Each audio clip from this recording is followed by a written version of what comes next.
আমাদের কোটা সমস্যার চূড়ান্ত সমাধান আদালতের মাধ্যমে হবে না। আদালত কিন্তু শুধু 18 সালের পরিপত্রটিকেই ডিল করছে, কিন্তু আমরা কিন্তু আমাদের আন্দোলনের জায়গা থেকে বারবার স্পষ্ট করছি যে আমরা সকল গ্রেডেই কোটার সংস্কার চাচ্ছি। 5% কোটা অনগ্রসর জনগোষ্ঠীর জন্য রেখে বাকিটা মেধাভিত্তিক নিয়োগ করে সংসদে একটা আইন পাশের মাধ্যমে আমরা কোটার সমাধানটা চাচ্ছি। আদালত যেই বিষয়টি ডিল করছে সেটি 18 সালের পরিপত্র, যেটি কেবল প্রথম ও দ্বিতীয় শ্রেণীর বিষয়ে কথা বলা হয়েছে এবং সকল কোটা বাতিলের কথা বলা হয়েছে।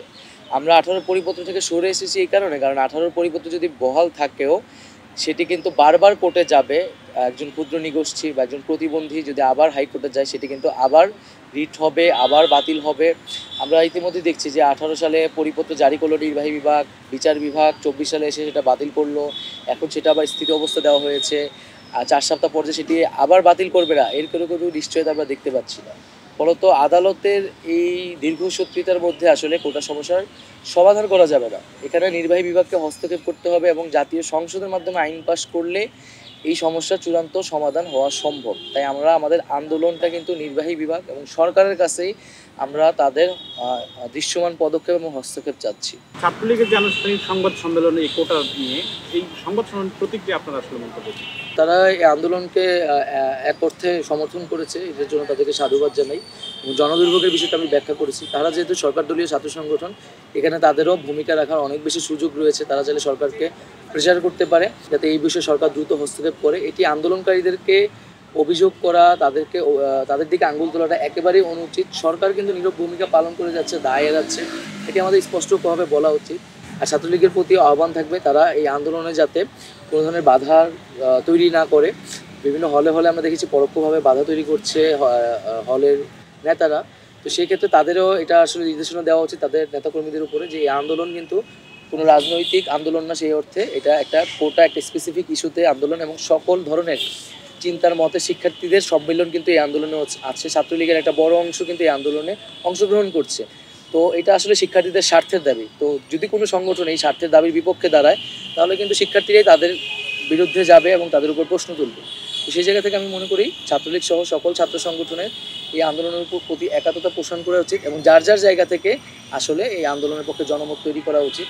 আর ছাত্রলীগ সভাপতি আরও একটা কথা বলেছেন যে সুচিন্তিত সাধারণ শিক্ষার্থী যারা, তারা ইতিমধ্যে হলে ফিরে গিয়েছে, ক্লাসে ফিরতে তারা ইচ্ছুক এবং তারা আন্দোলন থেকে এই মুহূর্তে সরে দাঁড়িয়েছে, যেখানে নির্বাহী বিভাগ তারা আসলে একটি 4 সপ্তাহের সময় নিয়েছে। সো আপনার কি মনে হয়, আপনাদের আন্দোলনরত যে শিক্ষার্থীরা ছিল আপনাদের সঙ্গে, তাদের মধ্যে কি কেউ এইভাবে চলে গেছে? আপনারা জানান, আপনাদের জানা মতো আছে কিনা? না, আমাদের গতকালকে দেখেন রায়ের পরও কিন্তু আমরা আমাদের কর্মসূচি সফলভাবে সন্ধ্যা পর্যন্ত পালিত হয়েছে। তো এই থেকে বোঝা যায় আসলে জনমত কিসের পক্ষে আসলে। তো শিক্ষার্থীরা সবাই বুঝতেছে যদি দীর্ঘসূত্রিতা করা হয় কোর্টের মাধ্যমে বা অন্য কোনো মাধ্যমে, এটা কিন্তু শিক্ষার্থীরা মেনে নেবে না। 2018 সালে একবার আন্দোলন আমরা করেছি, তার ফলে এখন আবার আন্দোলনে আমাদের নামতে হচ্ছে। এই জবাবটাই কিন্তু কেউ দিচ্ছে না, আমাদের কেন এখন আন্দোলন করা লাগলো আসলে। তো হাইকোর্ট রায় বাতিল করার পরিপত্র বাতিল করার পরেও সরকারেরই এটা হস্তক্ষেপ করা উচিত ছিল খুবই দ্রুত গতিতে, যাতে আমাদের আন্দোলনে আশাই না লাগতো। সরকার সেটি করেনি। তো সেই জায়গা থেকে সব শিক্ষার্থী বুঝতেছে কোটার একটা চূড়ান্ত সমাধান দরকার, নাহলে তাকে বারবার আন্দোলনে নামতে হবে, 1 মাস পর 1 বছর পর আবার আন্দোলনে নামতে হবে। শিক্ষার্থীরা সেটি চাচ্ছে না। শিক্ষার্থীরা চাচ্ছে এবার যেহেতু আন্দোলন শুরু হয়েছে একটা চূড়ান্ত সমাধান হোক। কালকের প্রোগ্রামে হাইকোর্টের রায় আপিল বিভাগের অর্ডারটি আসার পরেও কিন্তু আমরা সন্ধ্যা পর্যন্ত ব্লকেট কর্মসূচি সফলভাবে পালন করতে পেরেছি। তো সাধারণ শিক্ষার্থীরা পাশে না থাকলে তো আমরা জিনিসটা পারতাম না।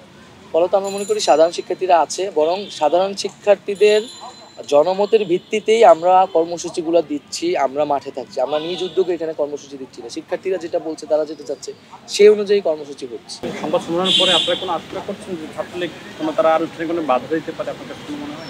আমরা সেটা প্রত্যাশা করি না কোনো সংগঠনের থেকেই। তবে যেটা বললাম, যদি এই ধরনের বাধা আসে তাহলে সাধারণ শিক্ষার্থীরাই কিন্তু সেটার জবাব দেবে।